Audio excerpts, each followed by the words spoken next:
안녕하세요, 리치노마드입니다. 미국 금리 인상 기조가 쭉 이어질 것 같다는 발표가 나온 뒤로 미국 시장은 조금 많이 흔들리는 경향인 것 같고, 어제도 좀 빠진 것 같고 그렇습니다만, 우리 증시는 잘 버티고 있는 것 같습니다. 그래도 2300선을 꾸준히 잘 지지해주고 있고, 오늘도 조금 오르고 끝난 것 같은데요.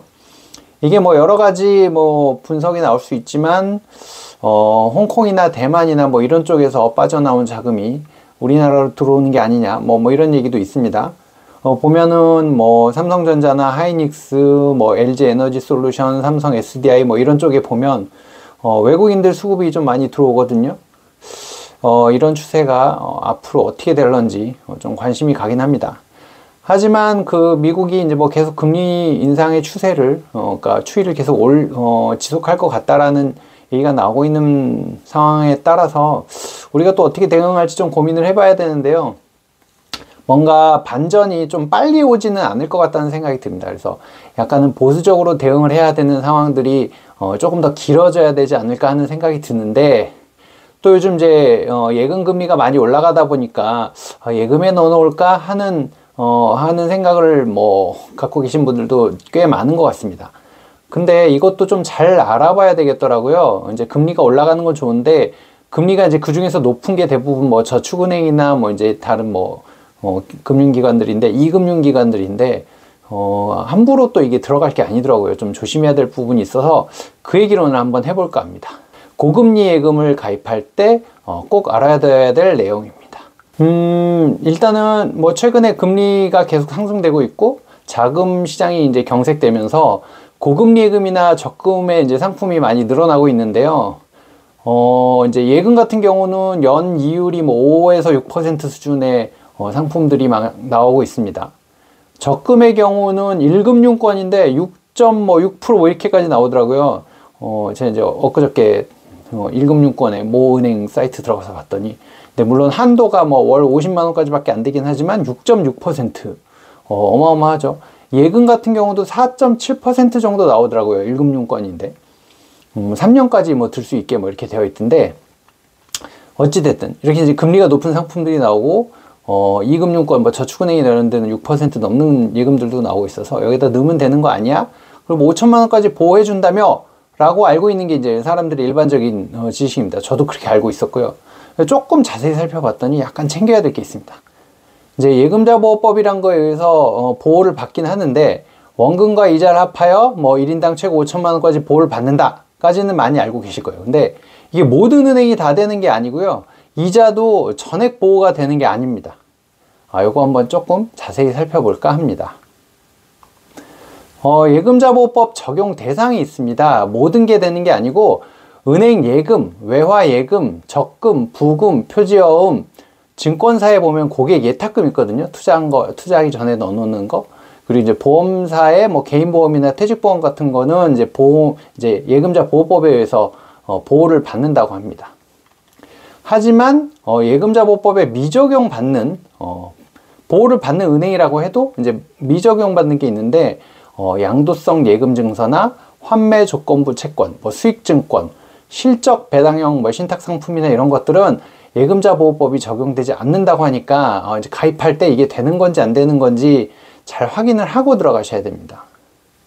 예, 꼼꼼하게 확인하셔야 우리 돈을 잘 지킬 수 있습니다. 근데 이게 은행이라고 다 되는 게 아니더라고요. 적용되는 금융사를 알아보면 새마을금고나 신협, 단위농협, 축협, 단위수협은 적용이 안 됩니다. 이 단위농협이라는 말이 조금 어려우실 수 있는데, 이제 농협중앙회사나 농협은행 이렇게 돼 있는 데는, 농협은행 무슨 지점 이렇게 돼 있는 데들은 이제 중앙회 소속인 거고요. 단위농협은 이제 지역명이 들어간 경우가 많거든요. 땡땡농협 이렇게 돼 있습니다. 은행이라는 표현이 안 들어가 있고요. 이제 그거는 예금자 보호법이 안 되고 자체 제도로 이제 5천만 원까지 보장을 해준다고 합니다. 이제 땡땡 농협이라고 돼 있는 땡땡 같은 경우가 개별 조합이라고 보시면 되거든요. 개별 조합은 이제 5천만 원까지 보장이 되는데, 땡땡 농협에 지점들이 있어요. 그런 이제 지점이랑 본점은 합산해서 한다고 하니까 그 부분 잘 체크를 하셔야 될 것 같고요. 앞서서 말씀드렸던 대로 농협중앙회의 농협은행이나 뭐 수협중앙회의 수협은행은 이제 예금자보호법에 의해서 보호를 받는 그런 곳이 되겠습니다.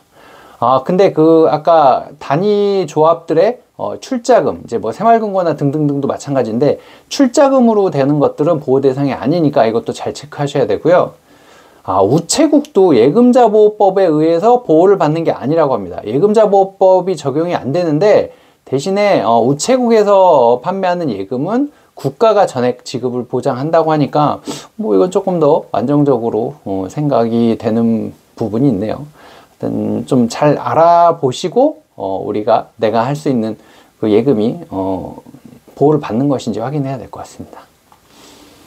예금자 보호 한도가 있습니다. 뭐 이제 아까 1인당 최대 5천만 원이라고 했는데, 이게 원금과 이자를 합쳐서거든요. 그러니까 이제 5천만 원 넣어놓고 이자 붙을 거 생각 안 하시면 안 되고요.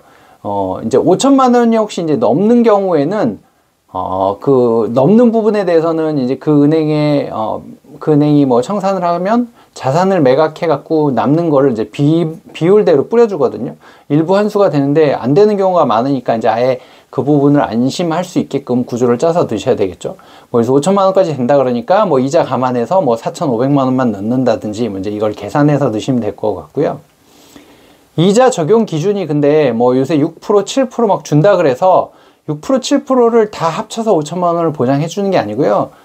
금융기관에서 약정한 이자, 뭐 저희는 6% 드립니다 라고 한 부분 있잖아요. 이제 그거랑 예금보험공사에서 정하는 이자율 중에 낮은 걸 적용을 해준대요. 그래서 10월달 현재 보면은 이제 그 예금 기준으로 봤을 때는 2% 초반대, 뭐 2.3%, 4% 뭐 이 정도더라고요. 그러니까 6%, 7%를 다 보장해 주는 게 아니라 2% 중반대 뭐 이렇게 해주는 거니까 이 부분 잘 살펴보셔야 되는 거고, 은행별로 재무정보나 뭐 이제 BIS 비율이라 해서 이제 위험 비율 이런 거 있거든요. 이제 그런 부분들을 지표들을 잘 확인을 하고 예금을 가입하셔야 피 같은 내 돈이 혹시라도 묶이는 그런 상황은 없을 테니까 그런 부분 잘 알아보셨으면 좋겠습니다.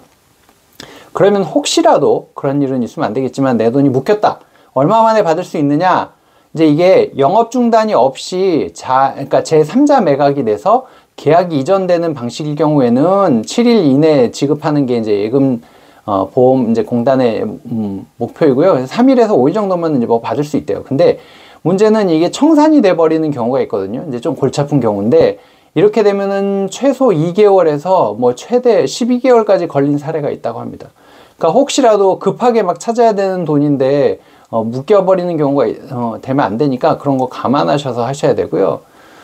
이제 이렇게 늦어질 경우에는 이제 생계에 문제가 생기는 분들이 있으니까 그때는 일부 뭐 가지급을 받는 이제 제도도 있기는 하지만 이제 아무래도 불편함이 있을 거니까 전체를 다 받을 수 있는 게 아니라서 이런 부분을 잘 알아보시고 대응을 하셔야 될 것 같습니다.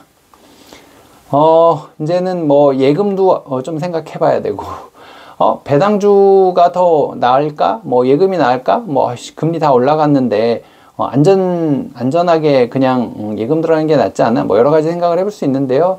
이제 뭐 복리의 효과를 좀 얻기 위해서는 배당주를 이제 뭐 월배당이나 반기배당, 분기배당으로 뭐 이제 들어가는 것도 방법일 거고, 아니다 지금 이게 한동안은 계속 시장이 좀 어려울 것 같으니 안정적으로 예금에 투자하자 뭐 이런 분들도 있을 텐데, 하여튼 잘 고민해 보시고 예금을 들어가시더라도 이금융권 들어갈 때는 이제 이런 부분들 잘 챙겨 보시고 예금을 하실 수 있도록 하셨으면 좋겠습니다. 오늘은 여기까지 하고요. 주말 잘 보내시기 바랍니다. 고맙습니다.